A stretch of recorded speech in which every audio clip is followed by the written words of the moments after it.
Hey everyone, Joe Axman here, the astrologer, formerly known as Mediocre. Man, he's okay.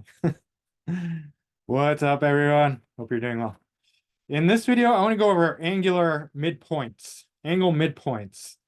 That's not a topic that you probably heard much about, but you will after this video.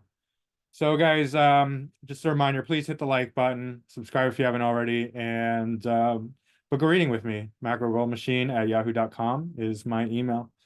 And leave a comment down below. Let me know what you think. Yeah. All right. What do I mean? What are angular midpoints? Well, what are the angles? First of all, let's talk about what the angles are in relation to the signs and planets. In pop astrology, there's kind of like this kind of idea or ideology that your true self is represented by the sun sign. And I completely understand why that is thought of that way, because the sun is such a big it's a star. Like, and if you look at the relative size of the sun versus the planets, the sun is absolutely huge, right? Like Jupiter is nothing compared to the sun. The sun's way bigger, way brighter, and the sun eclipse is everything. If anything that's sort of near it, you can't see anything but the sun, right? So the sun dramatically represents our personality, right, in a very dramatic way. And people are so identified with their personality that they see their sun sign and they're just like, well, that pretty much, that's the bulk of me. Maybe perhaps in a night chart where the sun is below the horizon and the night is the moon is more prominent. Those people might identify with their moon more, right? So there's going to be variances, right? Not everyone is like all that convinced that they're represented by their sun sign, and there are reasons for that. But the problem is that right now the sun is in a particular degree in Aries, at the end of Aries, right? And it's that way for everyone, right? Whether we're talking about like me here in Philadelphia, or somebody, in Japan, somebody in Russia, somebody in Africa, somebody in South America, it's the same for everyone. There's no difference, right? And so there's nothing really personal about the sun. The sun really has nothing. I mean, it doesn't give a shit about anyone individually, right? It's here for everyone, but it's also like, been there since before there was life on Earth. It'll be here after there's life on Earth. It really just doesn't give a shit about anyone individually. Like, the point is, like, there's nothing individual about the sun. There's nothing individual even about any of the so-called personal planets, right? Venus is in the same position for me as it is, everyone, right? So it's all, when we look at the planets in our chart, planets, asteroids, all that. All it really is a map of the sky when we were born, but it was that way for everyone. And there's nothing really unique about it, except that, we just happen to be born at a specific time when the planets were arranged a certain way.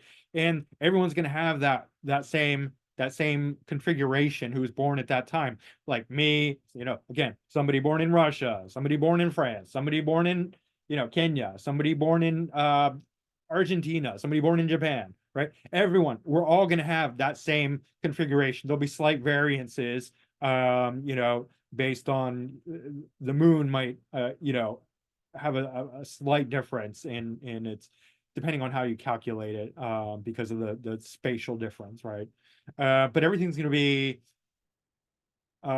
remarkably similar as far as like that, the way the planets are laid out. What's going to be unique to us is really just the angles, right? The two angles. We often talk about how the ascendant represents ourself and the MC is sort of like our career, but both those angles together give us the uniqueness of who we are as an individual, because they're the only things that move. And to really, drive this point home, I'm going to share my screen and we'll look at my chart just for example, right? So here I have it at the time that I was born, or the closest time that I can rectify it to. But like when we talk, if we're just like move it forward some minutes, the only thing that's really changing, the moon moves subtly, slightly, Um, we could watch probably Venus turn a arc minute. It's not even a degree, an arc minute a few minutes later. But what's really happening is that the angles are moving, and thus the houses themselves are moving, the quadrant houses, right? And then the relationship to the angles and whatnot. That's the main thing. If I just move it forward some minutes, or let me revert it back. If I just choose a different town to be born in, right? Just Phillipsburg, Washington. I don't even know where that is, but let's just say that. Okay, so the angles just moved, right? Now, yeah, same time, same exact time, same time zone even, right? But the angles moved. Nothing else moved. Everything is exactly the same as it was, but the angles moved. So the angles are really the only thing in the whole chart that will follow us wherever we go, whether we're moving forward, backward in time, here, there, left, right, up, down, the angles are going to change. The planets are not going to change. The planets are not personal. Like when we're talking about what's really personal in the chart, it's the angles. And therefore the subsequent houses are really important. So, and it's not just it's not, as we can see, it's not just the ascendant, it's the ascendant and the MC together that really give us our uniqueness. That's really the only thing unique about my chart is the angles, right? Everything else is like, I mean, thousands of people could have the exact same configuration if they were born at that time. Very, very similar, right? And so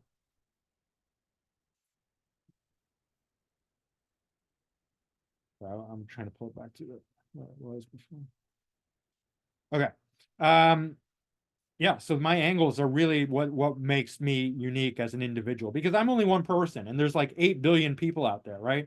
If there's 8 billion people, what sets you apart? If there's 8 billion people and 10,000 were born in the same minute as you, you're really not there's how can you even say this is my chart, this is my sun, this is my Venus, these are all my personal things, this is my moon, it's so personal to me. It's not even personal. Like the moon's not personal to you at all. Like moon doesn't give a shit. Moon's been here before anything, before there was life on Earth. It'll be here after there's life on Earth. It really doesn't give a shit about it. There's nothing personal about it. Yeah, it revolves around the Earth, but it revolves around the Earth for 8 billion people. It's not there for you. It's not your moon. It's not your anything. It's the moon. It was in a position when you were born, and for everyone else too. The moon is in a certain position right now, right? We can go to now o'clock, and we'll see. Moon's at 1 degree Virgo, right? It's that way for everyone in the whole world. There's nothing personal about it at all. The only thing personal is where and when we are, like our unique position on the planet, because somebody in Russia or Madagascar or Alaska is going to be the planets are all going to be the same, but the angles are going to be different, right? And so that the angles dramatically represent our uniqueness as individuals, and nothing else does. That's the only thing that represents our individual uniqueness. So that's really important to understand, because like people just get it confused all the time. They're like, I'm the sun. You're not the fucking sun. You'd be burnt up to you wouldn't even, there's no life on the sun, like not physical life. Like it's, maybe spiritual, okay, like the soul of the sun or whatever. But you're not the sun sign. You're not your sun sign, because you can't fucking live on the sun. Like it's just like duh. Like you don't live on Venus, you don't live on the moon, you live on Earth, right? This is the only place where you can find your individuality, your uniqueness. So it's like the abstraction that we get in astrology is sometimes like, okay, like just like let's ground it in reality. Where are we really going to find ourselves? I get that the sun provides the bulk of our personalities, that I agree with, but like my personality is overflowing with Gemini qualities, right? Sun and Venus, right? But it doesn't mean that that's really who I am in a unique way, individual way. I've heard people say that like it's like the mask, the ascendant is the mask, and we only really show it when other people are around. That's not true. The ascendant is uniquely us, and the sun isn't. The sun is not us. Like that's completely obvious if you understand it. How can we be the sun when the sun is fucking a million miles away and it's a big hot fucking star and we can't even get anywhere near it? Like, how can that be us? It just doesn't fucking make sense. Like, we are literally the angles, because that's the only thing that's going to move where we move, right? I'm moving forward in time. Guess what? The angles are moving in time. I'm moving in my location. Um, okay. Instead of Philadelphia, I'm going to be in Phillipsville, Erie, right? Um, okay, I just moved. All right, and now what? Oh, the angles moved. Okay, did anything else move? No, the sun's still the exact same spot. How come I can move and the sun doesn't fucking move if I'm the sun? Like, you're not the fucking sun, right? You're not. Nobody's the fucking sun. Nobody's the sun. The only thing you are the angles, because that's the only thing that's going to move when you move forward and backward, anywhere, like time or space, right? Everything else is going to be exactly the same, virtually, right? Um, so I want people to understand this. The angles are who we are. We're not the sun. We're not the moon. We're not the stars. We're not Venus. We're not Mercury. We're not even the layout of the planets. We are the angles, and that's what's unique. And then the sun will fall in one of our, in relation to our unique angles. So what I did was I created the midpoint between the angles, right? And I plotted it out on my astrology software for everyone, or for the layout, right? And what that does is it gives you a unique blending of the two angles that really make us up, our uniqueness, right? Because it's the midpoint between the two angles, and it's the same degree for all of them, believe it or not. Exactly, right? It's always this way. The on all four quadrants. Three here, it's 3 degrees 36, 3 degrees 36, 3 degrees 36. And they don't allow me to do the midpoint between the IC and the descendant, but it would be 3 degrees and 36, obviously, in Capricorn, right? And so these are unique degrees. I realized in the chart that if anything hits these degrees, it is going to have a unique resonance. It's going to combine. It's basically angular, well, either conjunct or trining, right? There are some that are in between, but we'll see those. And it really is interesting. And what it does is when a planet is angular, it gives it extra strength. So when a planet is like conjunct the ascendant, the MC, the IC, the descendant, the tighter it is to that angle, the more strength it has, the more importance it'll have in a person's life, right? That planet will be very strong and empowered, more dignity, accidental dignity, right? But the same thing is applying with these midpoints. I'm realizing, right? I'm going to demonstrate that. I have like a shitload of charts, which I should get to. I have 59 charts, but we're going to breeze through these because there's not that much to say. It's really just for kind of reference. I'll make a few comments about each one, but it's really to demonstrate the power of this technique in understanding hidden key points in charts. Okay, here we are. Let's start. Now, first of all, this will be the sun. This will be ones with the sun on those points. And here we have Rick Levine, less than a degree, not exact, but Rick Levine's an astrologer. I like him. He's a pretty good astrologer. Looks like an old hippie. He is an old hippie, basically. But he's got his sun in Aries, conjunct that midpoint between the ascendant and the MC. And so this is going to be an angular. It's going to give it extra strength, angular strength, and it's going to be very important for him. It's a very personal planet for him because the midpoint of the angles is making it so, right? Sun is ruling the IC, but the third whole sign house. So mixing, third and fourth house significations, dispositing Ceres, Pluto, Saturn, but it's in the 11th house. So groups, community, network, Aries, sun exaltation, popularity, things like that. Yeah. And so he is a light unto the internet, I guess you could say. Something like that. You know, but he does well in groups and networks, right? He's got a lot of friends, and he's a shining bright light in astrology. Okay, let's just keep going. All right, we got Julian Assange next. And a lot of these are going to make so much sense. You're going to be like, wow, I never even realized or knew that or saw that or whatever. Julian Assange. Okay. Sun conjunct the midpoint between the MC and descendant. Obviously, if it's conjunct one or aspecting one, it's going to be aspecting all of them, right? So it gains extra strength for that reason, right? Sun ruling the MC, right? So Julian Assange, what does he do? He's shining the light on secrets. Eighth house, Cancer, and it's like completely obvious. That's really his whole thing, right? And if you didn't know this, you might be a bit more, you might struggle a bit more like with how, how to put it together. But like, it's really obvious just seeing the midpoint in the sun. And that's his MC Lord, right? It'd just be like, oh, wow, yeah. MC Lord in the eighth house, Cancer. Yeah. Like you're revealing secrets. I mean, come on. Incidentally, this Uranus is pretty close, not exactly, it's a little over a degree, but that would also indicate sort of like a career in political, social, obviously it could go in different ways, but this Uranus is also pronounced. And that's pretty much it. Let's keep going.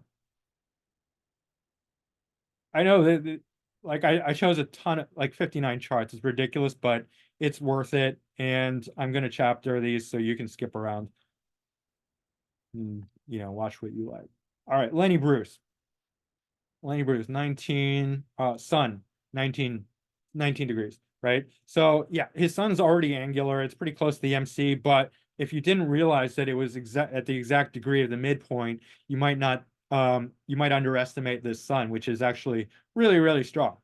Sun ruling the eighth house, eighth quadrant, I should say, ninth whole sign house, eighth quadrant. And it is trining so I look for the trine when it's not exactly conjunct, but same degree, I look for the trine. So it's trining the Aquarian angle midpoint, which is really great for a comedian, right? Aquarius is the sign of comedy out of all of them, bar none. It is the sign of comedy, Aquarius. Right. Anyway, yeah, it's trining that degree in the second whole sign house, or second quadrant, sorry, third whole sign house.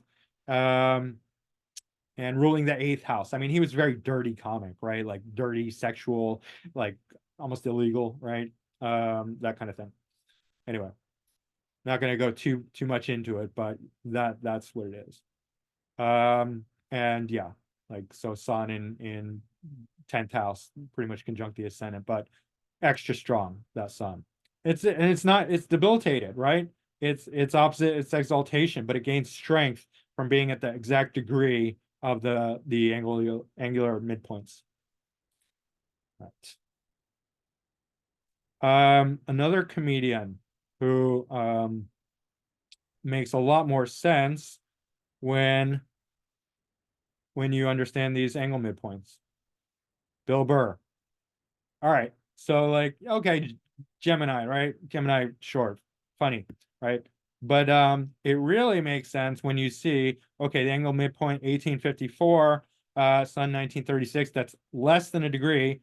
And so we're getting the trine again to this Aquarian angular midpoint, right? In the eighth house, from the 12th to the 8th. So I don't really follow Bill Burr very much, but he is a comedian and he is popular, so that makes sense. This Sun is the second lord, so speaking, having to do with speech in Gemini, communication, 12th house, probably makes him a lot more creative, right? Subconscious, but that tie to the angular midpoint in the eighth, eighth house makes a lot of sense because it's, well, I don't know his material, but it must be kind of like a little bit dark, a little bit heavy, a little bit dirty to have this eighth house quality, eighth, 12, right? But yeah, it's aspecting that. So that's, that is making his Sun much stronger, much more personal, much more, he's going to identify with his Sun much more. and it's going to give it directional strength, being more angular, midpoint angular. All right. Now there's one more. So if you notice, a lot of these are in the same alphabetical, early alphabetical sequence, because a lot of famous people have these. So I didn't really have to look very hard to find suitable charts. All right, Tom Cruise. Tom Cruise is a ridiculous chart. I think they changed the timing. So if you're used to like a different one, I don't know what happened. Like they had one time, then they're like, nope, that's not it. We'll use this time. But look at it, he's got this ridiculous chart. It's like supercharged, super powered. Grand Water Trine, Jupiter stationary in the 10th. In Jupiter's bounds, in Pisces. Come on. But look at this. All right, where's the angular midpoint degree? 10, 14. So what do we got? Saturn. The node's pretty well 1 degree off. The sun, Neptune, Chiron. It's ridiculous, right? So I put him in with the sun, but it's in the second house. Second house is like great for acting, right? But this sun, even though it's in Cancer, but it's got the angular midpoint, so it's super strong, and then it's part of like you know like the nodes, Neptune, Chiron, Jupiter, Saturn, right? So much good dignity in his chart, like ridiculous. Let's keep going. Now, no wonder he's like the highest paid actor in Hollywood, or one of them. I think the highest. All right, next we got Drake, and we're going to Moon now. Moon less than 1 degree in Cancer in the 11th house, and this makes him popular. This is a night chart, so the moon is his sect light. It's in great dignity. It's trine Jupiter. This is a really nice one, actually. Really, really nice one. Amazing, in fact, because Jupiter's in Jupiter's bounds, moon's in Venus's bounds, so it's compatible. Moon is conjunct the midpoint, angle midpoint, right? Moon is ruling the 11th. I mean, this is super popular. This is great. It just is. It's gonna make them like so heartfelt, right? And people love that. And it's just like generous and good vibes and great for music, very passionate, so much feeling. But it's gonna make that moon really pop, really shine. All right. All right, next we got Princess Anne. Like, to be honest, I don't even really know who this is. She's a royal. But Moon and Virgo conjunct that midpoint, that angular midpoint, right? Moon's ruling the 9th in the 11th. So something like actually I have this combination in the same 11th house Virgo Moon, but it's like political, social, but like community oriented, philosophical. Anyway, combining 9th and 11th houses. So that must be relevant to her. But Moon also is the planet of, or the archetype of, the queen, right? So yeah. So it's fitting for a royal. She's not the queen, but it's very regal, royal to have your strong moon for a woman in the royal family. All right. Next, we got Fred Astaire. Fred Astaire, legendary, amazing dancer of the golden age of Hollywood, right? Fred Astaire and Ginger Rogers. He's got the 7 degree midpoint.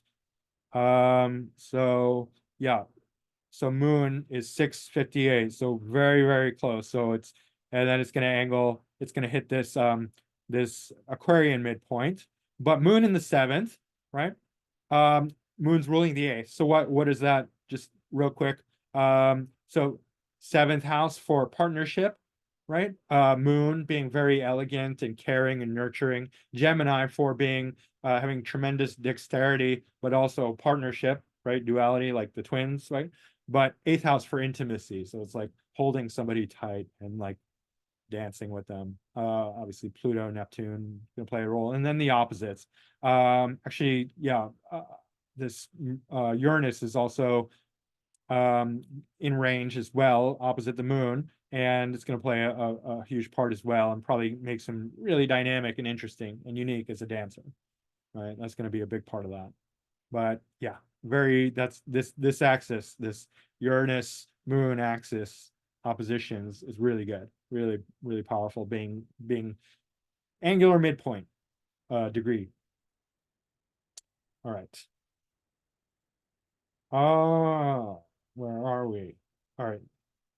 David Bowie is next.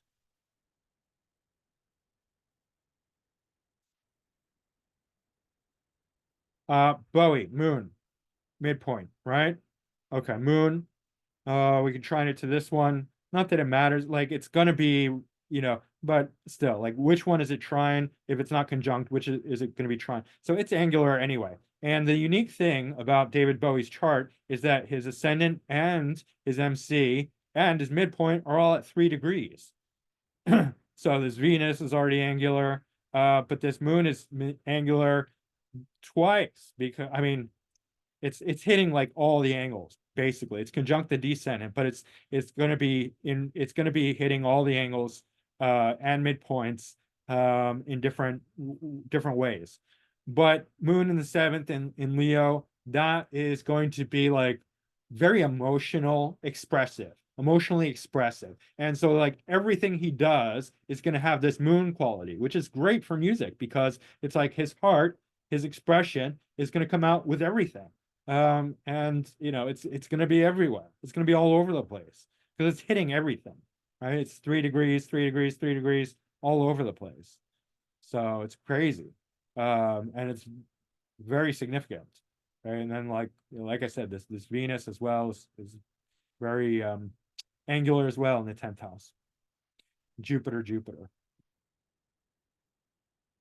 And that makes sense, of course, is because he's an artist. All right. These make so much sense. Like you're just gonna keep being blown away by these examples. Eric Burdon, lead singer of the Animals. Also, night chart. Moon is the sect light. Moon is conjunct the midpoint. Uh, the MC ascendant midpoint in Scorpio.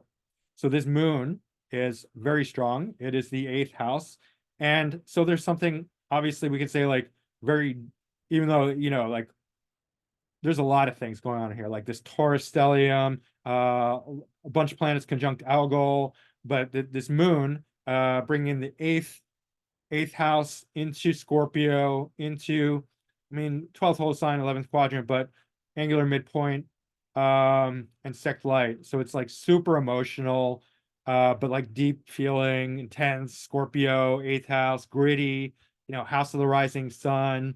That's the song. That's that's the Animals. That's one of their big songs.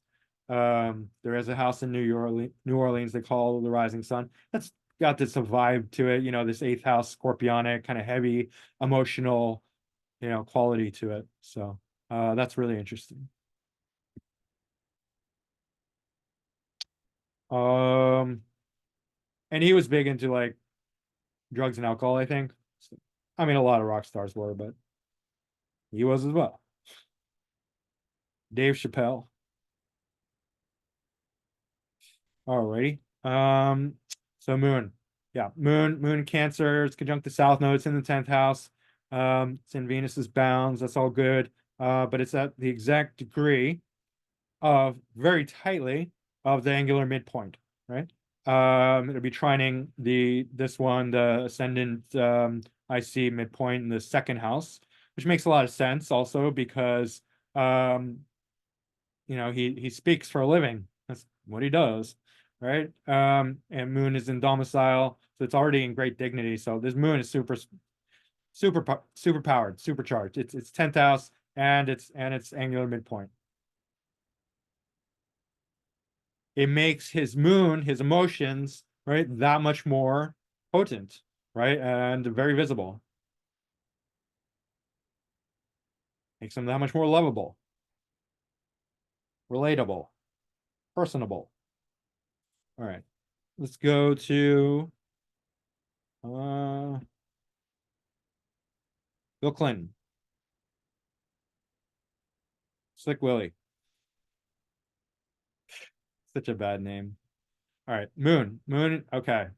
Moon and that's tight. Moon and Taurus conjunct the angular midpoint of the descendant and MC in the eighth house. So like Fred Astaire likes to hold, his dancers tight in the seventh house. Bill Clinton likes to hold people tight in the eighth house in a little bit different way, right? It's a little bit different with Bill Clinton, a little bit, right? He wants to hold you tight, but in the eighth house way, where it's like clothes are off and you get it. You get the picture. But yeah. Very powerful moon again. And it's his MC Lord. MC Lord in the eighth house. You think he's not doing secret stuff? You're lying to yourself, or you don't know astrology, one or the other. Maybe both. But he's doing secret stuff. 10th Lord in the eighth house, definitely doing secret stuff, right? Unless they're an astrologer, unless their career is known to be like an eighth house theme, it's not when you're president, right? That's not eighth house, right? What are you doing behind closed doors, Bill? We want to know. We do know. You're going to Epstein Island. Unfortunately. That's not nice. But anyway, let's go on. Mercury. We're going to Mercury now. And we're going to Pamela Anderson. All right. Now, Mercury. Okay. Wow, really tight. Conjunct the ascendant IC midpoint in Cancer, in Jupiter's bounds. So that's a really good balance, not necessarily for Mercury, but just in general. Mercury's our ascendant lord. I mean, it's not really ruling it's the fourth whole sign house here, but the ascendant lord. So it's making her very strong and very, great for acting. Second house, speech. Yeah, she, giving her a lot more integrity, her ascendant lord. Lifting her up.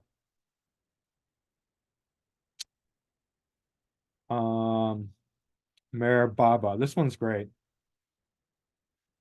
Meher Baba was an Indian mystic.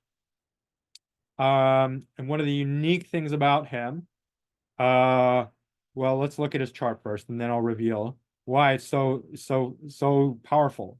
Okay. Less than a degree in Pisces, this is Mercury, right? But then we see also two other planets that are in aspect. This Jupiter and this Saturn, exalted Saturn. So what happened? Meher Baba was an Indian mystic, enlightened being, who taught spirituality. Then I don't know like the details, but something happened and he went silent. Saturn in aspect to this Mercury, dominating it. Remember, the inconjunct is about it's unbalanced relationships. This Saturn is in the eighth from Mercury. So Saturn's in a much stronger position and is dominating this Mercury. Saturn, restriction, limitation, Mercury, speech, right? In the second house, second quadrant, second whole sign house, right? So very strongly second house, Mercury, second house in Pisces, right? But he's still a teacher, but he taught without speaking. So I mean, this is amazing, right? And that was his whole thing. Like that was the thing about Meher Baba. He was the silent teacher, the silent spiritual teacher. And it's all explained here very strongly with this 24, 24, 24, very early degree 25 midpoint, right? They're all in aspect tightly, and it makes all the sense in the world. I mean, this Uranus is also angular, but not midpoint, right? So he's a teacher of enlightenment. Uranus is the great awakening, the teacher of enlightenment. So yeah, really, really kind of incredible stuff with this midpoints. All right. Let's go to Erykah Badu.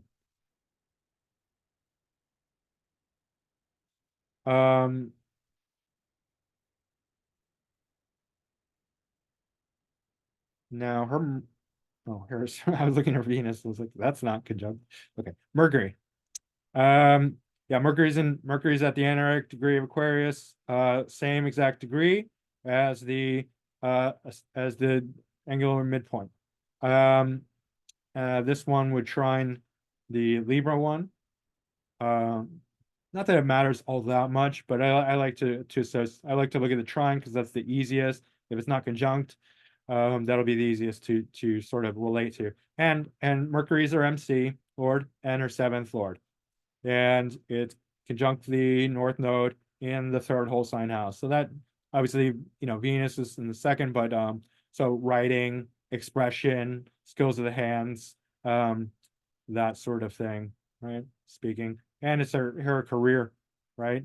Her career Lord, her MC Lord, and it's angular, so that it's saying like a very powerful, a powerfully dignified career, and she does. Otherwise, we wouldn't be talking about her, right? Like these people have to be famous. They have to have good things in their chart. Otherwise, we're not going to know them. All right. So yeah, that's pretty self-explanatory. All right. Next, we're going to Mr. Black, Mr. Jack Black. And all these are so great because they give so much more definition to the chart when you start to see these midpoints. So his midpoint is at 1 degree 14 arc minutes, and his Mercury is at 1 degree 21. So very tight. And then conjunct Uranus, so it's bringing that along, and then it's aspecting this Gemini. And for a funny guy, I mean that makes tons of sense. Mercury's his 12th lord. It's in the third house, third whole sign house, fourth quadrant. It's also ruling the third. Yeah. So it's a third lord in the fourth, trining the ascendant MC midpoint, right? And so this Mercury has that angular strength. It gains strength by being at the same degree as the midpoint. And it shows. Jack Black is funny as hell, and yeah, incredibly successful. So Marlon Brando, another one who this is amazing. It makes so much sense. All right, 27. Right. This is actually conjunct. It's not listed here, but this would be the descendant IC midpoint, right? Right opposite the ascendant MC. So in Aries, Mercury. Mercury is the MC Lord and the descendant Lord. In the fifth house. Fifth whole sign house, fifth quadrant. So very much fifth house relating to entertainment, right? A career in entertainment, and obviously, working with others in entertainment. MC Mercury communication, right? So very, very fitting, very appropriate, explains a lot. It gives this Mercury tons of strength, being at the midpoint of the angles. All right. Fidel Castro.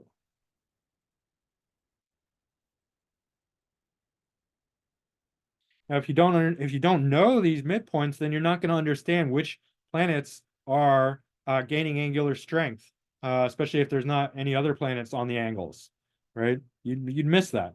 So here we got Mercury less than a degree from the ascendant IC midpoint. It's retrograde, and it's so if his time's correct with a time like that, it's hard to say, but anyway, this would be his ascendant lord. And if not, if it's later, then it's 12th lord, but let's just say it's right. It's this ascendant lord and IC lord. IC for land, right? A lot of politicians, concerned about, I mean, that's one of the things that you're automatically concerned about if you're a politician is land, right? Homeland. It's kind of implied. Yeah. And self, right? That he's at the midpoint, angular midpoint. So gaining strength there, right? So Mercury, the intellect, makes a lot of sense. All right, let's move on. See, I mean, like we're moving. That's why I like chose so many, because we can move pretty quick through these. Let's go through Prince. And I just wanted to provide like tons of examples just to really kind of like nail it in, like drive it home, that just how important, how significant this is.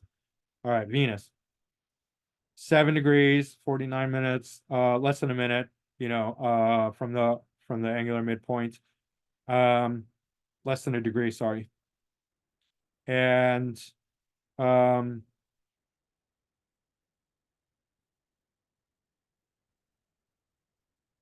yeah, what am I saying here? So Venus is ruling, yeah, it's trining this midpoint. Venus is ruling the the descendant and the 12th house. So it's a very creative Venus. It's in Taurus, it's in its own bounds, but it gains that extra strength from being at the degree of the angular midpoint, right? Even though it's in a sixth quadrant, that doesn't seem like as strong, but it is. And this would be great for writing music, right? Very powerful. Venus. He's a musician. Makes a lot of sense. All right. We have another musician, and that is um Kesha. Kesha, practically a one-hit wonder, but she got that Venus, little over a degree. I was a little wide for this one, but that's okay. Venus, Venus for an artist makes all the sense in the world. Ruling the sixth house and the 11th house. So yeah, I mean, yeah, so I don't know how much she wrote. It seems like she wrote her. It seems like she definitely wrote TikTok because I can't imagine, unless somebody wrote it just for her personality style. But it feels like that's her song, right? Um, and then 11th house, popularity, groups, networks, friends, all that in the second house singing. So yeah, it's giving this Venus a lot more strength for sure. A lot more dignity. All right. Next we got a writer, Jane Austen. Venus right conjunct well, yeah, like just a little over a degree. Okay, so a little wider than I'd like, but still very, very close to that angular midpoint. And then Venus ruling the second house in the second quadrant, third whole sign house. So second and third, that's good for writing. Um, um, Ninth house, gonna make it more sophisticated, philosophical, whatnot.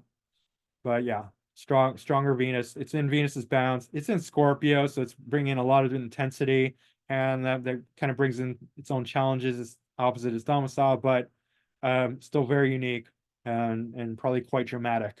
Venus there, and strong by angular midpoint. All right. Here's another one that's just amazing. Like you'd completely miss this without the angular midpoints. Warren Buffett. Boom. Okay, okay, you could say like, wow, this Venus is super strong, being its own bounds, own domicile, conjunct the MC, and it is, and South Node. Well, the South Node's not really going to make it that much stronger. It will when he's young, but it's also conjunct the angular midpoint, right? Especially the second house angle midpoint, and the second house angle midpoint's in Aquarius. And what is Aquarius? That's the charts, right? The charts, they just like you need an Aquarius to understand those because nobody else can understand them, right? And he's like this famous investor, so that's why. And he's super duper rich, right? So that's why. Exactly the same degree. This Venus trining this Aquarian midpoint in the second house, boom. Markets, right? Famous market investor. It's like wow. All right. Now we got another one who's just like completely Venusian. Leonard Cohen. He's like an amazing poet. 12 degrees, 12 Neptune, Venus. So I gave this to Venus, even though Neptune is almost exactly conjunct as well. Um, in fact, Venus is conjunct down to the arc minute, 1244, 1244. And Neptune is only 2 arc minutes off. This is unbelievable how exact that was. And like, he's um Mars is very close too, right? So Mars gains extra strength by being close to that angle as well, angle midpoint as well. And these would be in the 12th in the first whole sign house, but trine this Taurus angle midpoint in the 8th house of intimacy.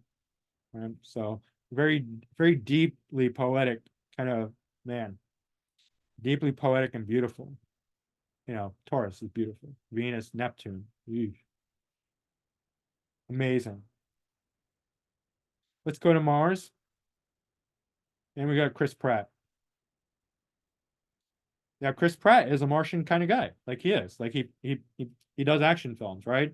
So yeah, okay, Mars is conjunct his moon, but Mars is very close to that angular midpoint of 26 degrees and 54 minutes, right? 27. So it's very close, right? And it would trine this one in Virgo. Mars is ruling it's his ascendant lord. So of course he's going to be Martian and Uranian retrograde. And then the 6th, so conflict, daily grind, stuff like that, fighting. It's tying into his moon, so it looks like Mars is in his own bounds, so that gives Mars even extra strength more than that. But yeah, it's gonna really give Mars a lot more dignity, being on that same less than a degree from the angle midpoint.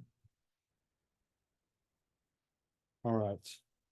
Next, we got designer Giorgio Armani. Mars. Same exact degree in Gemini as the ascendant MC midpoint. Right? Very tight. Mars ruling the 9th house. So something very sophisticated about that 9th house. Very well educated or philosophical, but also 4th house. So building. 4th house is like material, something physical, building things. Even sometimes I've seen it where I've called it like building an empire, right? Like building it's almost like the 4th house is where we build the mountain and the 10th house is where we climb the mountain. That's how I differentiate these two and categorize these two. So yeah, so but also physicality, like making physical stuff, actual physical things. And of course he's got that 2nd house Neptune, which is quite common with designers. Not all the time, but definitely happens more than once. So yeah, 11th house, groups, networks, friends, career success, strong Mars. Alrighty.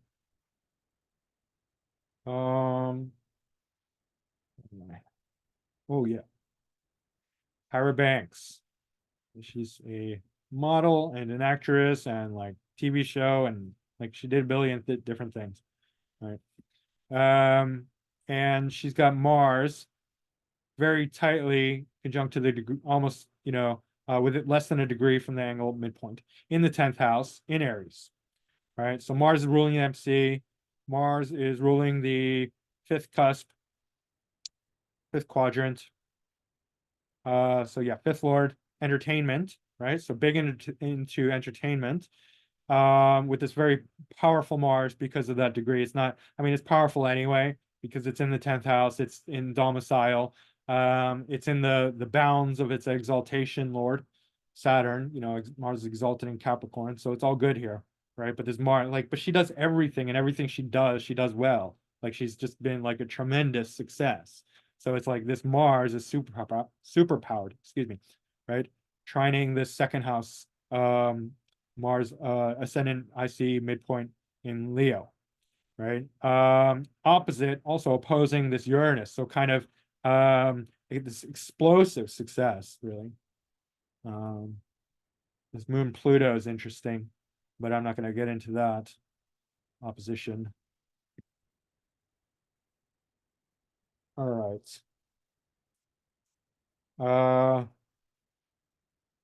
Sorry, keep losing my space.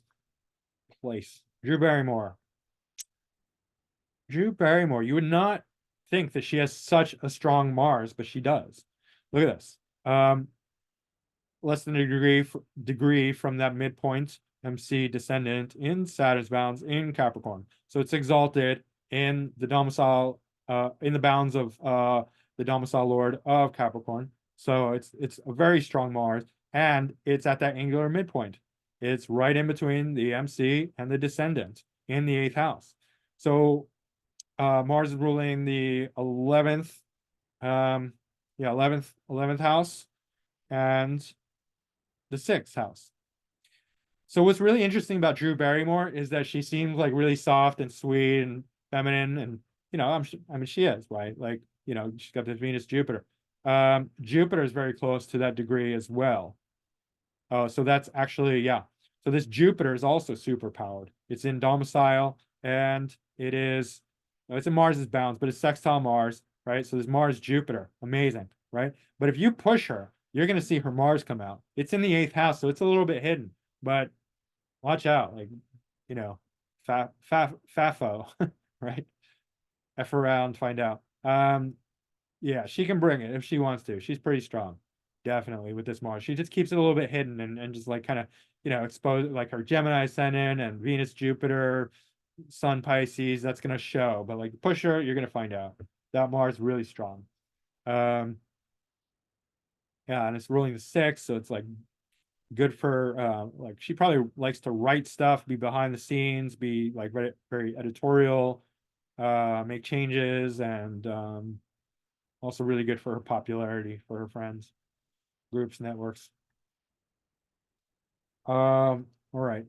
Now we got Robert the Bruce, King of Scotland. Let me just pull this up just to read about him, just because if you don't know who he is. So popularly known as Robert the Bruce, was king of the Scots from 1306 to his death in 1329. So a long time ago, but very relevant. Robert led Scotland during the First War of Scottish Independence against England. He fought successfully during his reign to restore Scotland to an independent kingdom and is regarded in Scotland as a national hero. All right. So he fought and then he became king. But look at his Mars. It's in Cancer. It's conjunct Venus. Does this seem like a strong Mars? Come on. Mars and Venus are good for like physicality, but Venus actually weakens Mars because Venus is in it rules Libra and Taurus, signs where Mars does not do that well, right? Venus is the ascendant lord. Venus does not do that well in Mars's signs, Aries and Scorpio, right? So they weaken each other. They're good in some ways, but very passionate, but more for like the arts, more almost like superficially. It is conjunct as I see, both of them, so that is angular, but Mars is at the same degree as the midpoint, right? The angular midpoint. And so that gives it angular strength even more so, even though it is pretty much conjunct, but it's tight to that midpoint. So yeah, and it's trining this one in Pisces, supported by Jupiter and domicile here in the 11th house. Popularity is it's gonna make him very popular. Mars is ruling the seventh house, also very strong for others, and the 12th house. So yeah, something foreign or exotic. I'm not sure. There's some ties there to something foreign lands. Yeah, dealing with foreigners for sure, right? Anyway, I think that was kind of his thing, dealing with foreigners, beating, was he fighting against the British? Anyway. Let's go to Jupiter. Now we got Alice Bailey. Now you might not know who Alice Bailey is. Let's see here. I think I have something written about her. All right.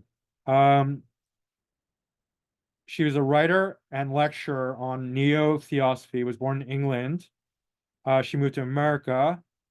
She was prolific author on occultism and founded an international esoteric movement.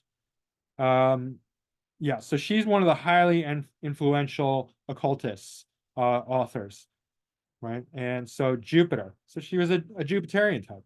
And look at the exact degree of her Jupiter, right? It's trining it would be this one, down here in, Jupiter's domicile, Sagittarius. So that makes a lot of sense. Fifth house, but Jupiter's the teacher. Jupiter is pretty much, conjuncting the MC in the ninth whole sign house. So philosophical career, right? Makes a lot of sense. Jupiter's a teacher. But if you didn't know this, well, you could still tie it to the MC, but it's getting extra strength being at that midpoint, right? And um yeah, Jupiter is her main planet, right? She was a teacher.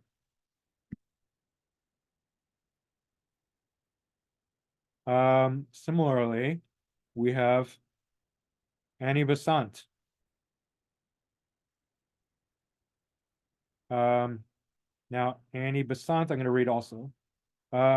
She was a British socialist, theosophist, Freemason, women's right, and home rule activist, educationist, and campaigner for Indian nationalism.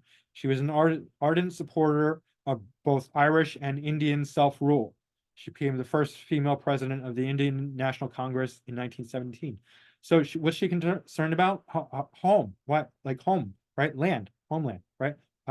Jupiter 1824, midpoint 1826, 2 arc minutes off, right? It would be trying this one in Scorpio, eighth house.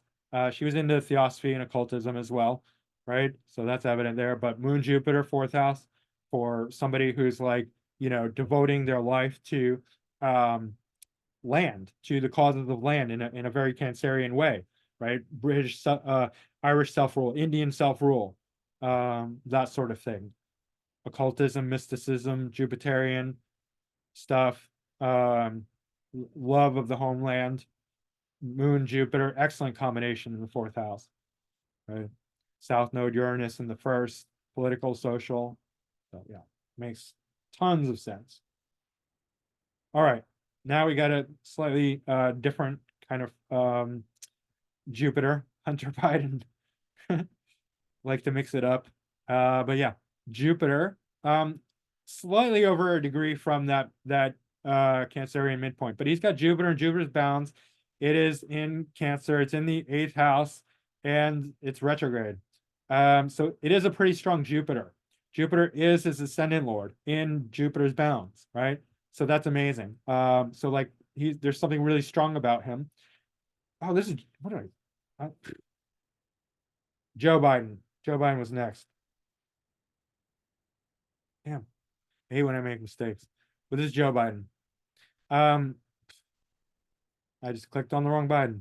But Joe Biden was next. Anyway, yeah, this Jupiter. Well, he is president. He's had a amazing, political career. I'm no fan of Joe Biden. I think he's like absolutely horrible.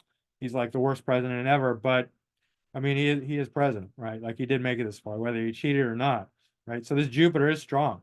And it is his ascendant lord and his fourth lord, right? Homeland. But if you think the dude's not hiding all kinds of shit, like doing all sorts of crazy illegal shit, then you just don't know how to read astrology at all, right? Eighth house, 12th house, water signs. Dude's into some serious hidden shit. And then like Neptune in the 10th, he's fooling everyone. Like, come on, give me a break. All right, sorry about that. Hunter Biden, that's who I meant to choose. I was like, wow, he's very similar to his dad. No, but Hunter Biden. Jupiter in Scorpio, exact degree of the angular midpoint. Yeah, actually it's not even asked, yeah, it's right on it on this one. The IC descendant midpoint. It's not listed here, but it's on. And so Jupiter is his MC Lord, and it is his sixth whole sign house Lord, dispositing Neptune. And it's in the fifth house. And I mean, why do we know so much about Hunter Biden? Right? Like there's something about his personality. Like he doesn't do anything. He sold some paintings, but that was kind of like a pay for play kind of thing, right? They certainly weren't worth that, but there is Jupiter, the strong Jupiter in the fifth house, right? That is trining the MC. and the North Node, right? Not to the exact degree, but it's also hitting that angular midpoint.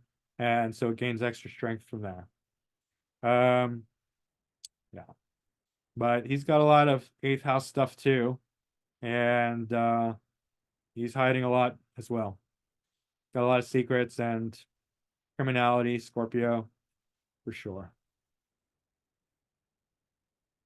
The Bidens are a criminal family. Not gonna lie.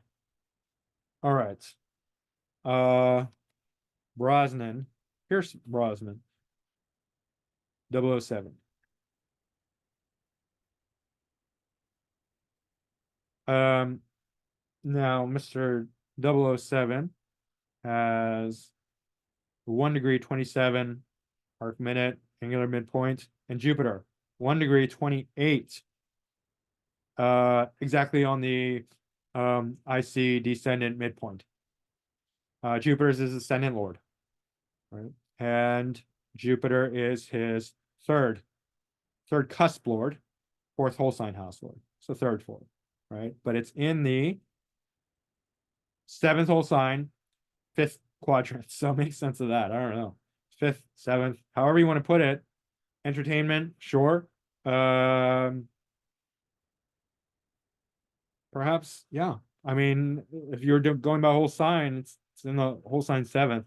So however you want to put that, it is his ascendant lord, and it is angular midpoint, right? Exact, pretty much, by 1 arc minute. So it's like super strong. Even though it's in Gemini, it's gaining a lot of strength, right? You got to like, why is he famous if his ascendant lord is in such poor dignity? Why? Well, this is part of the reason, not the whole reason, but it's part of it. That 1 degree Jupiter, ascendant lord. And again, the third cusp, fourth whole sign house. All right.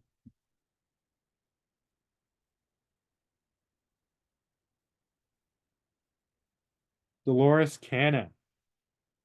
I love Dolores Cannon. She's so great. Jupiter. Jupiter in Cancer, conjunct that ascendant MC midpoint. Right. So very personal placement for her that gains a lot of angular strength. Jupiter is, so it's exalted in Cancer, and it's ruling the seventh house. And if you go by this cusp, the eighth cusp, but really mostly the seventh, I would say. And the fifth.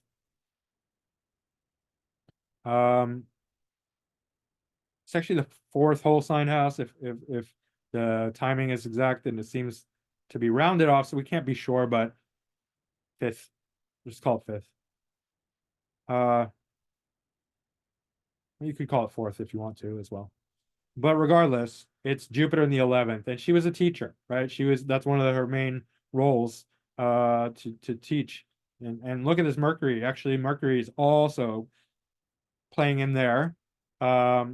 Excellent, right? Exact degree. So hitting that angular midpoint as well.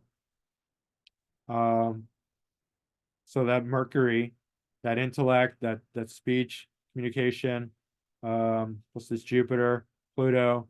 If you don't know who Dolores Cannon is, she developed past life regressions, which reminds me, people often, I don't want to go into digression, but I believe in past lives. Some people, if I say anything about like, you can't say this means that about past lives, people are like, oh, you're not sensitive enough to understand past lives. I'm like, fuck off. Like, no, you're just too dumb to understand what I'm saying, and you're committed to, getting me wrong. People are so, you say anything about past lives, they're like, oh, you don't understand past lives. Oh. Shut the fuck up. Fucking idiots. I just don't like shitty astrology, or I would call it bullshittery. Right? This means that about past life. No, it fucking doesn't. You can't even get this life right. Forget past lives. You don't even know how to read a chart in this life. Anyway. Paulo Coelho.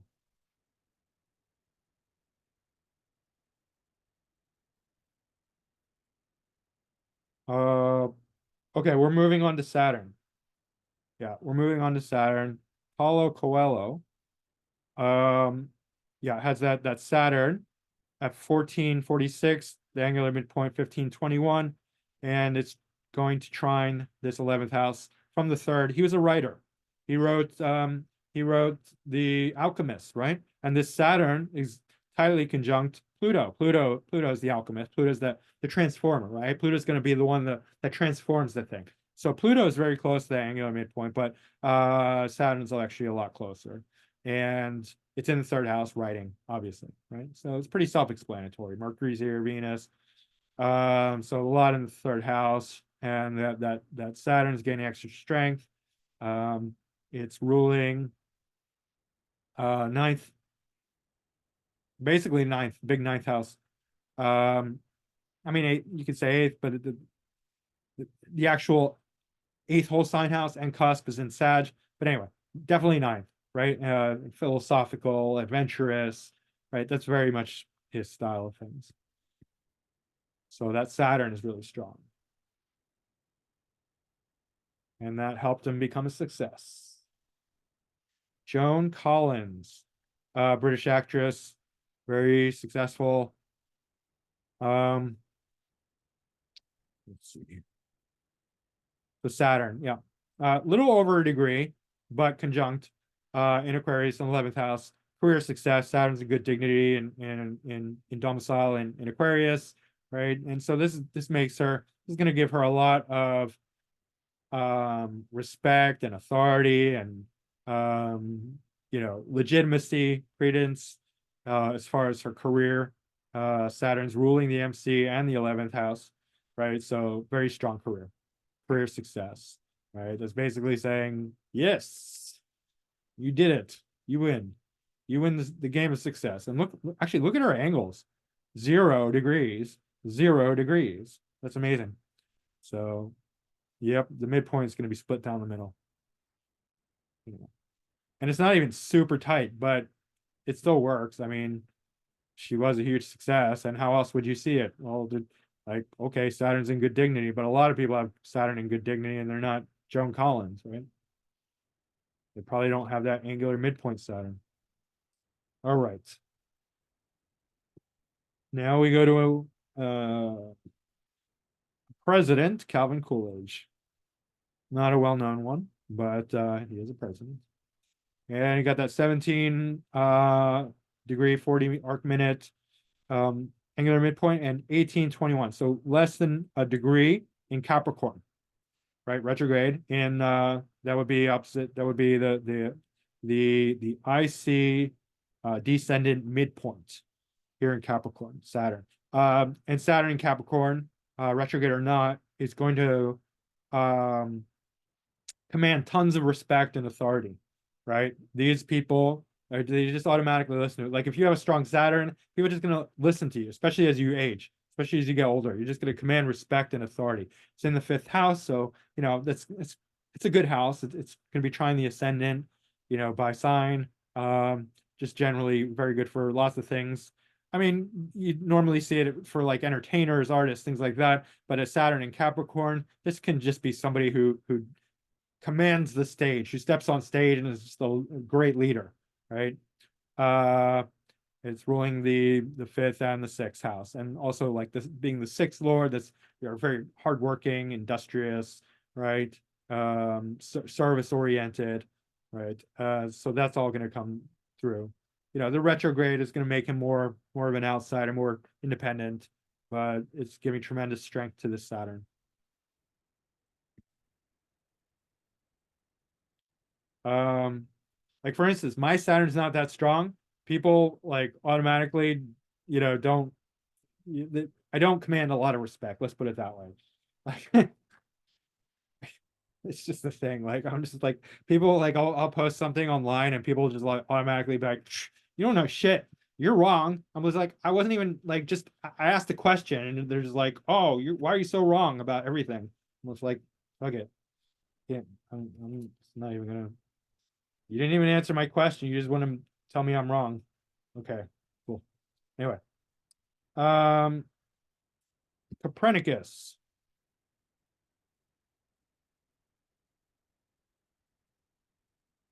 Nicholas Copernicus. Nicholas Copernicus discovered the sun. No, I'm just kidding. No, he was one of the first people to postulate that the Earth is not the center of the solar system, which if it probably wouldn't be called the solar system if they thought the Earth was the center. But anyway, was the first European astronomer to formulate a modern heliocentric theory of the solar system. I think they knew that before him, but his epochal book, blah blah blah, is often conceived as the starting point for modern astronomy. Great polymath, scientific revolution. So he was like, okay, mathematician, astronomer, jurist, physician, classical scholar, Catholic cleric, governor, administrator, military leader, diplomat, and economist. Okay, he just did everything. He's like, I'm gonna do everything, all the things. That's what I'm gonna do.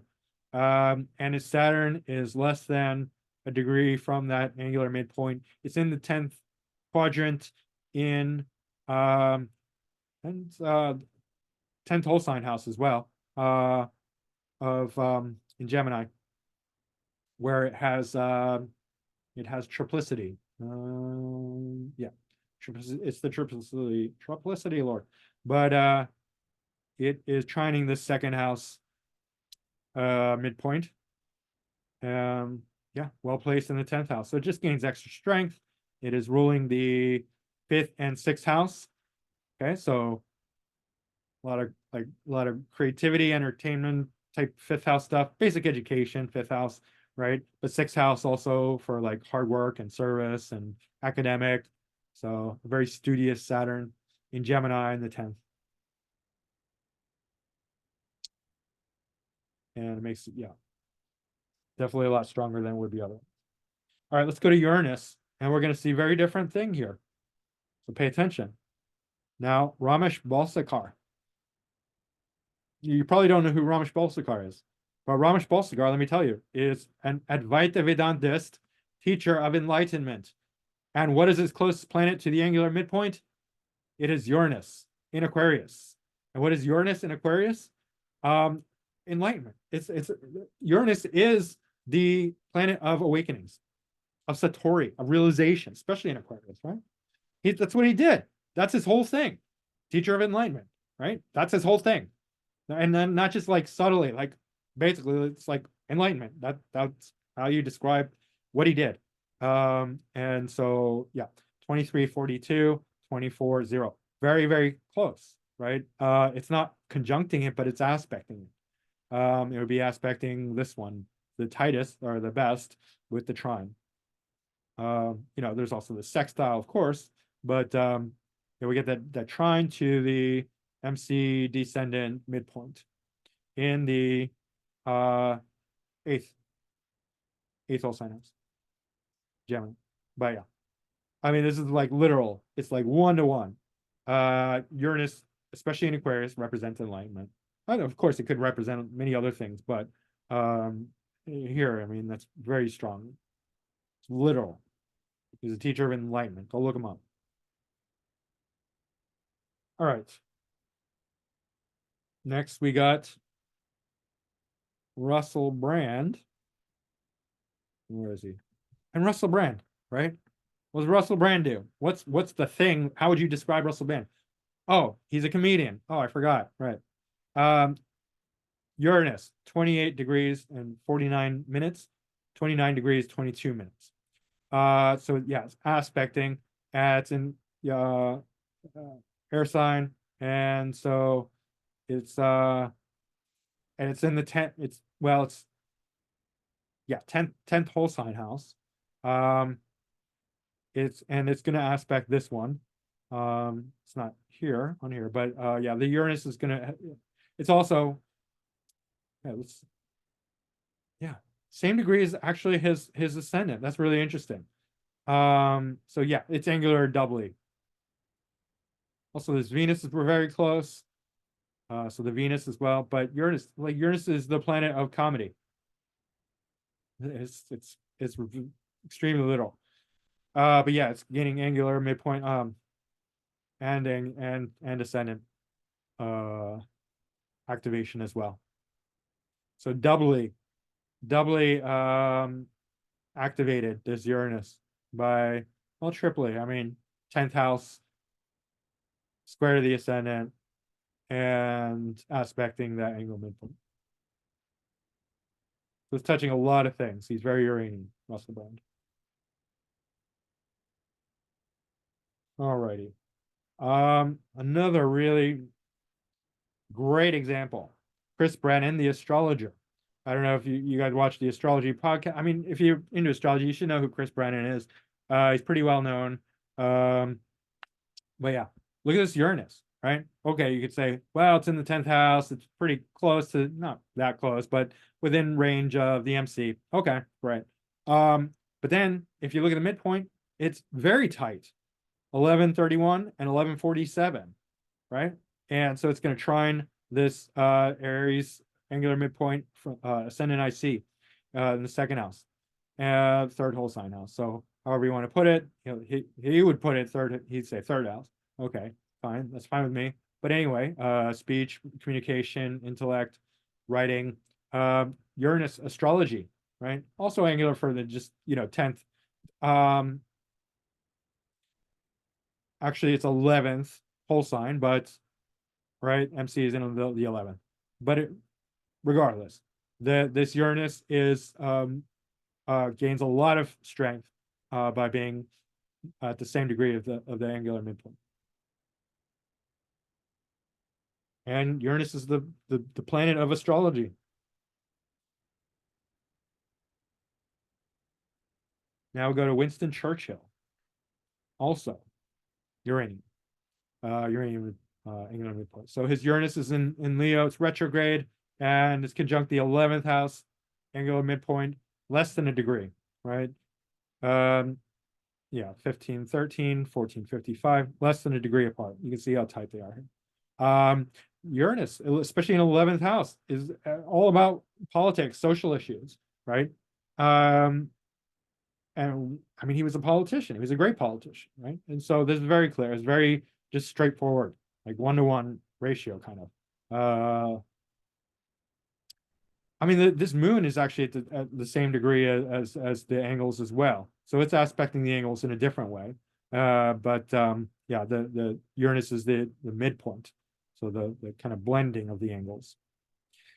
One of the interesting things is that like the reason I like this is because if we take both the angles to represent us, because they're the only two things that really move drastically with us wherever we go, right? They're going to change dramatically, whereas everything else stays the same. This is the blending of the 2 points, right? They both equally represent us in different ways. So that's why I think it's really unique. And no matter where you go, which side, it's always the same degree. So it's like that 1 degree down to the minute is really, really important for you as a personal placement. So that I think is very interesting. Very relevant. All right, Tucker Carlson. Yeah, and then he also has his Uranus at, yeah, it's not even that close. So I don't even know why I included it. Why did I? It's over a degree apart. But anyway, Tucker Carlson, yeah, trining the angular midpoint in Gemini. It does make sense for somebody who's like, I don't always agree with Tucker, but he is trying to be quite Uranian, especially retrograde, telling the truth, stepping outside of the box, being independent, all that, right? He got fired for it even. But yeah, this Uranus is definitely aspecting that angular midpoint, but we don't need to dwell on it. Let's go to Neptune. And we got Louis Armstrong. Now it just makes so much sense. Ascendant midpoint 0015, Neptune 0030, Cancer, third quadrant, right? He was an artist. He was a musician. He made music, and it's opposite Chiron, right? So, I mean, there could be chironic things related to it, but I mean, just put it simply, like the big picture kind of thing. despite whatever wounds that needed healing happened to him when he was young. I know he had a rough early life. This is going to make him extremely unique and creative. All right, extreme unique creativity. So that's very interesting. Yeah, this Neptunal aspect, this Piscean angular midpoint, ascendant MC in the 11th. So yeah, a very creative, powerful Neptune and Chiron opposite each other.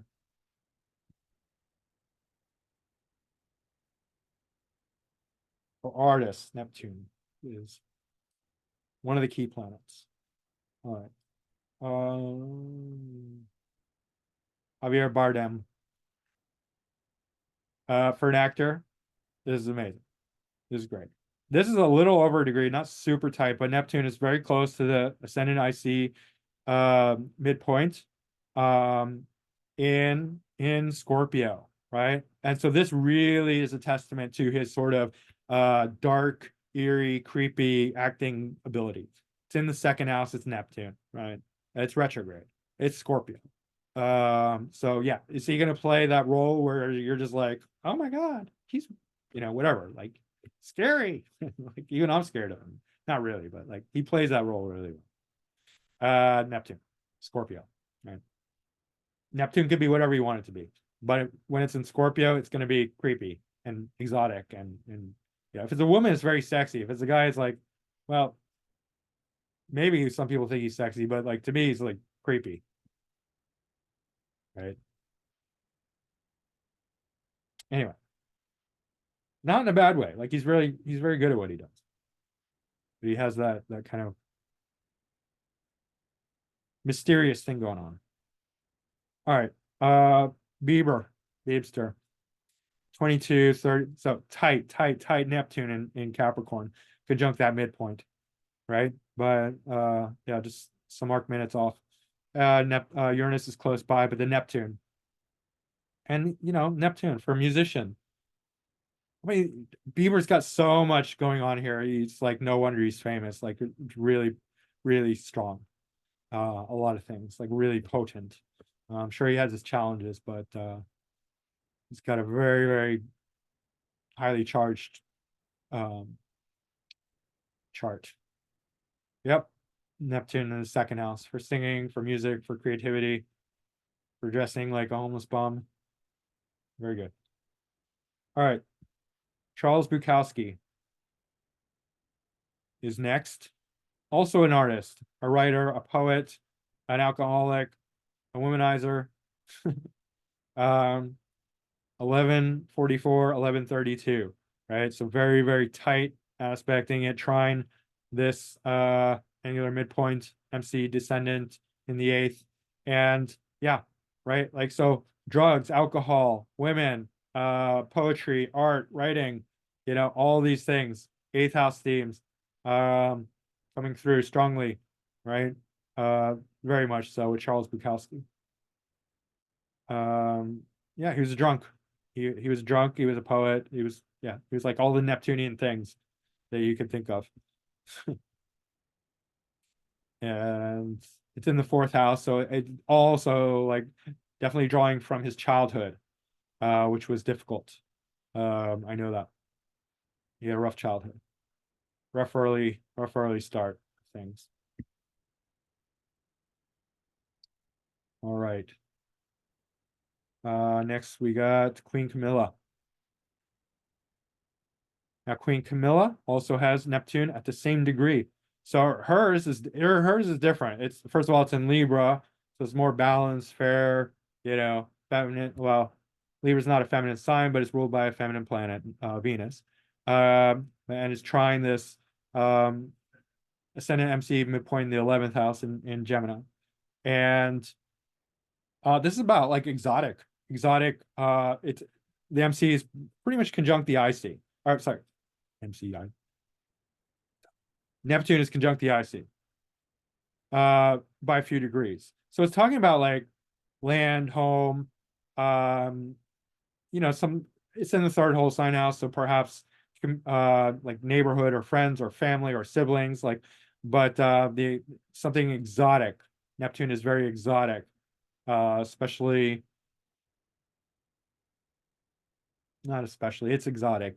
So something about like marrying into royalty and gaining a whole bunch of, a lot of exotic things like like extended family as well. Like she's part of the royal family now. A lot, maybe she inherited a lot of siblings. But yeah, this is not talking about inheritance. It's just talking about Neptune as being a very prominent planet for her. So something very flashy. Anyway, interesting. Charlie Chaplin.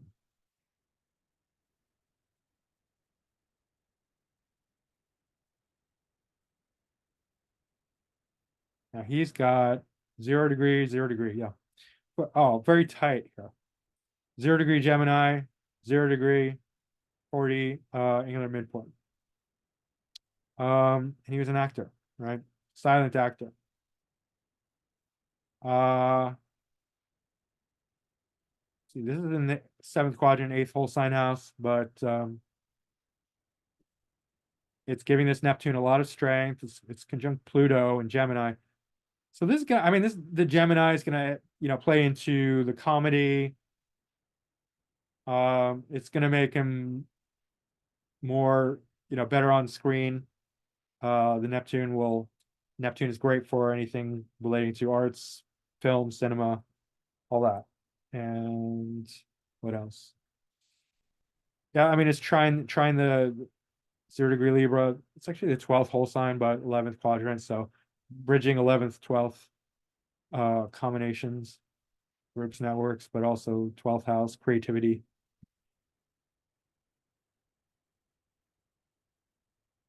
John Cleese, another funny guy. John Cleese was in the Monty Python troupe. Hilarious. I watched tons of these when I was a kid. 24 degrees, 24. So Neptune's in the first and Virgo is not really very funny. It's not. It's too conservative. It's not concerned with being funny. But this Neptune is aspecting, let's see which one. It would be this the Capricorn one. So in the fifth house of entertainment, right? The humor actually comes from Uranus opposite Mercury, right?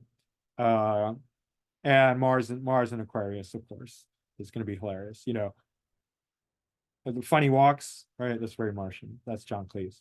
Um, but yeah, but Neptune is great for all the creativity, film, cinema, all that, acting, artistry. It's just making it a lot more potent, powerful. Let's go to Pluto. Now we have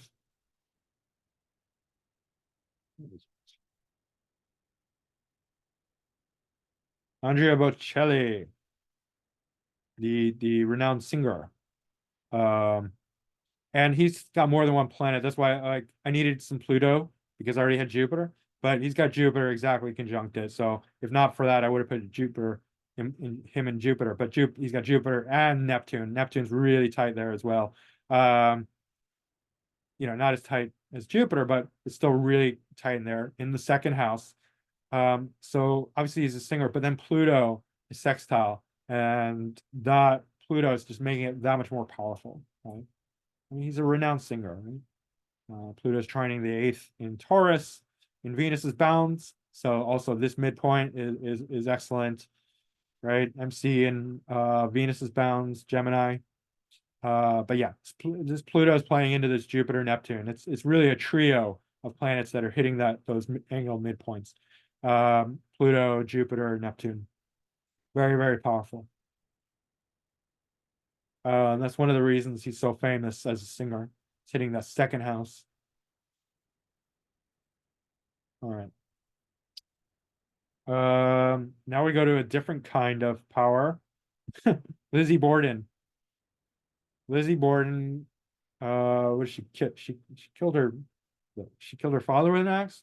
But anyway, look at this. This is almost similar to Frida Kahlo, with this very strong Mars opposite Sun in Cancer. Now, when a Mars is strong and it's opposite a sign where it's weak or vulnerable in, that can signify attack, right? Well, at least it does with two very prominent charts, Lizzie Borden and Frida Kahlo. They're different because uh Frida Kahlo was Leo rising, right? And so she's represented by the sun, whereas Lizzie Borden is not Leo rising, right? Lizzie Borden is Mercury, Virgo, so she's over here. But this um, Mars ruling the eighth house. So anyway, okay. But Pluto is conjunct the midpoint, angular midpoint in the eighth quadrant, ninth whole sign house. So this is really like a very dark but powerful uh psychological but also philosophical Pluto, because it's tying in the eighth and ninth. So eighth house is about like psychology, kind of controlling other people, right? Obsessing over others, really digging deep into other people's minds, or psychology. But if it's the ninth, then it's creating a very obsessive philosophy about things, right? So it's bridging those two things. So yeah, not yeah. You don't want to. This chart is very challenged. I believe she definitely did it. I mean, it's like this obsessive, really powerful Pluto, right? That's hitting those angular midpoints in the eighth house. It's like, whoa. She's really obsessing about other people now with that. Not a good way. All right. Daniel Craig.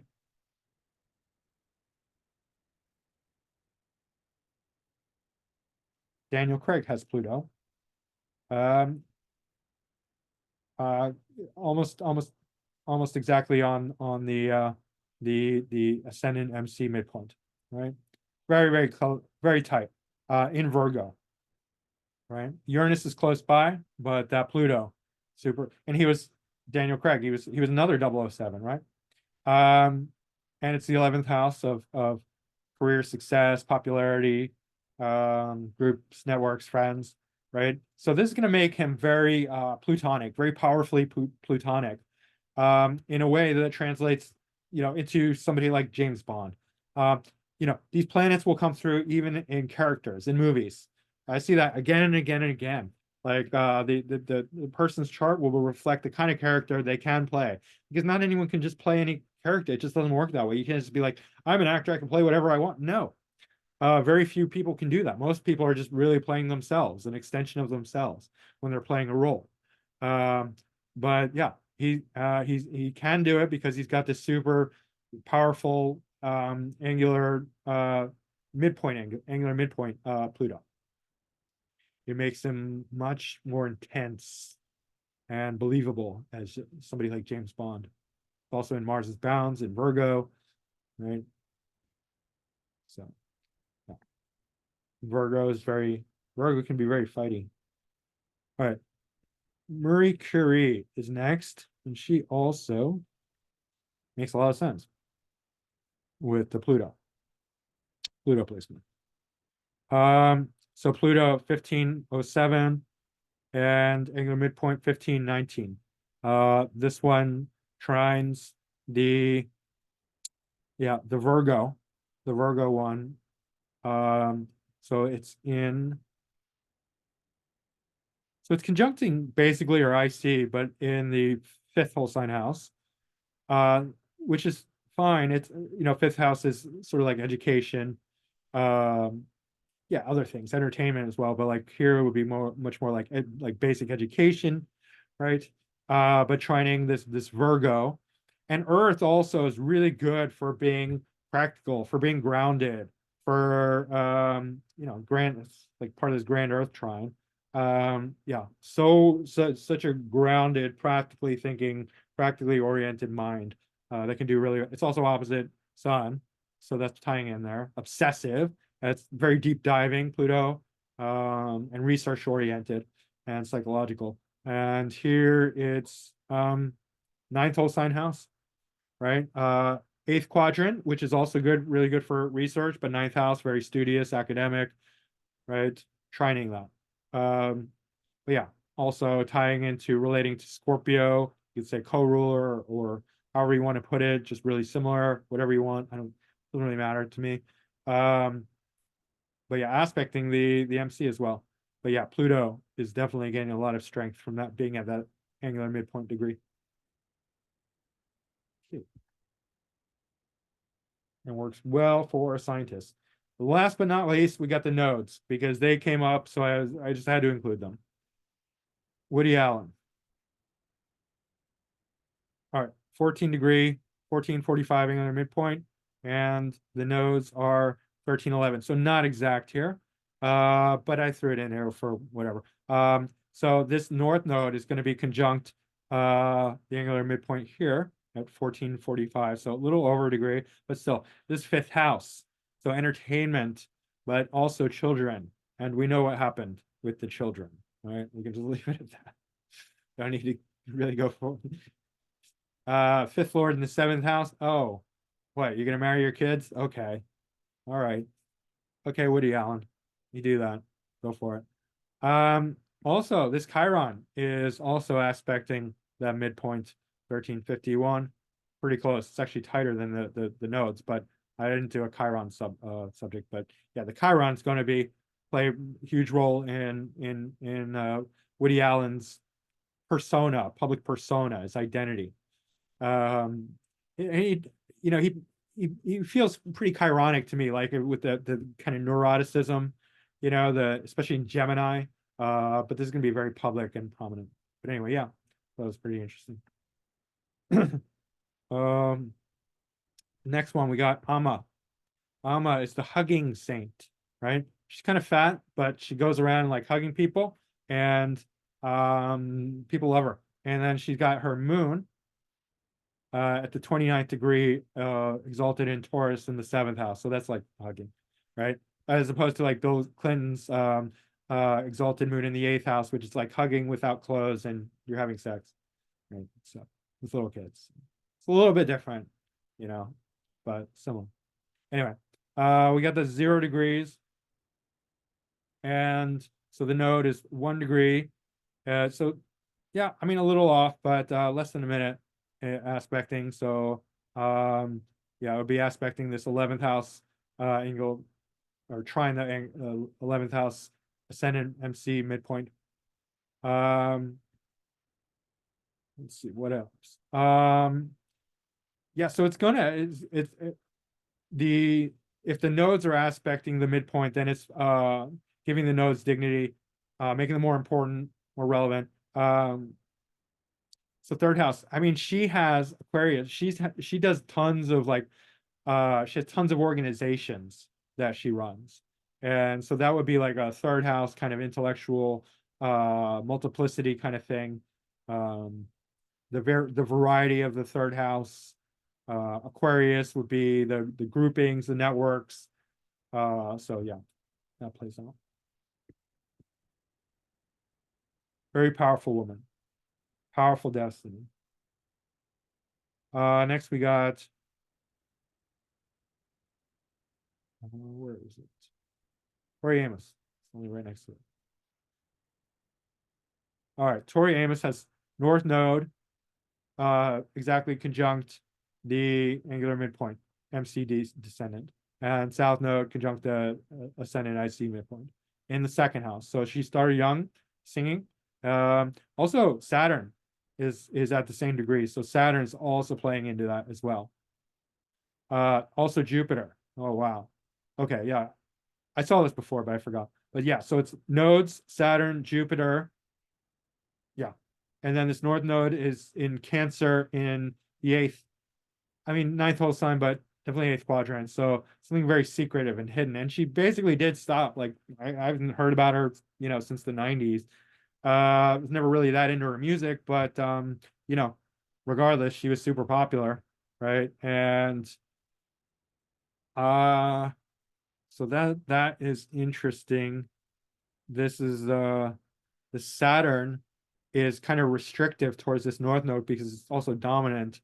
So that does make sense that we stop seeing her, but she's doing stuff. She's doing something. I mean, Jupiter's square, Jupiter's exalted in Cancer, so she's probably just hiding, like doing stuff but hiding, right? Because the Saturn's going to restrict her, but the Jupiter is going to make, it's going to dignify the north node, and then the north node's conjunct that angular midpoint.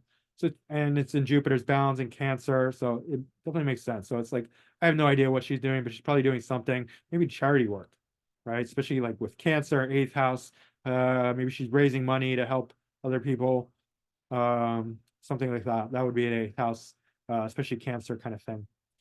With Jupiter trine in the fifth, maybe helping kids, right? I could see that. So anyway, yeah. It's going to make her, that north node, really active. All right. Helena Blavatsky is another occultist.